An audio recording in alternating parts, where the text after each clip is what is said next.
শৈশব থেকে ক্রিস্টিয়ানো রোনালদোকে আদর্শ মানেন কিলিয়ান এমবাপ্পে। সুপারস্টার হওয়ার পরও পর্তুগিজ মহাতারকার কাছে থেকে নেন পরামর্শ এবং তাদের মাঝে কথা হয়।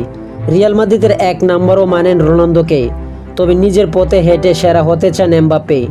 স্বপ্নের স্প্যানিশ ক্লাব মাদ্রিদে যোগ দেওয়ার পর থেকে উড়ছেন এমবাপ্পে, আছেন কেরিয়ারের সেরা ফর্মে। তবে রোনালদোকে এখনও রিয়াল মাদ্রিদের নাম্বার 1 হিসেবে আখ্যা দিয়েছেন এই ফরাসি সুপারস্টার। রিয়াল মাদ্রিদের জায়ান্ট ক্লাবটির সর্বকালের সর্বোচ্চ গোলদাতাকেও এমবাপ্পে একজন আদর্শ হিসেবে দেখেন।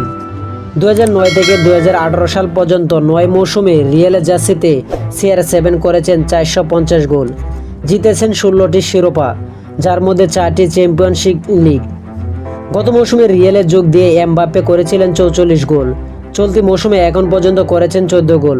রোনালদোর গ্রেটনেস ছাড়াও করলেও রিয়ালের এখনও পর্তুগিজ মহাতারকাই নিজের উপরে রাখছেন এমবাপ্পে। রোববার 12 অক্টোবর মুভিস্টারকে দেওয়া এক সাক্ষাৎকারে এই ফরাসি বলেন, ক্রিস্টিয়ানো রোনালদো সবসময় আমার জন্য একজন রোল মডেল। আমি সৌভাগ্যবান যে তার সঙ্গে কথা বলতে পারি। তিনি আমাকে পরামর্শ দেন এবং সাহায্য করেন। আমি মনে করি রিয়াল মাদ্রিদে তিনি এখনও নাম্বার 1। তিনি রিয়ালে খেলোয়াড়দের জন্য এখনও রেফারেন্স পয়েন্ট। তিনি ক্লাবের জন্য অনেক কিছু করেছেন। সমর্থকরা এখনও ক্রিস্টিয়ানোর স্বপ্ন দেখেন, তবে আমি আমার নিজের পথে হাঁটতে চাই। এমবাপ্পে ব্যক্তিগতভাবে ভালো করলেও গত মৌসুমে রিয়াল কোনো বড় শিরোপা জিততে পারেনি। তবে এই মৌসুমে এখন পর্যন্ত লা লিগার শীর্ষে আছেন। 8 ম্যাচে শেষে বার্সেলোনার চেয়ে 2 পয়েন্ট এগিয়ে রিয়াল মাদ্রিদ।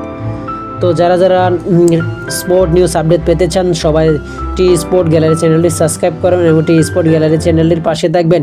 ভিডিওটা ভালো লাগলে লাইক অ্যান্ড শেয়ার কমেন্ট করবেন। ধন্যবাদ সকলকে।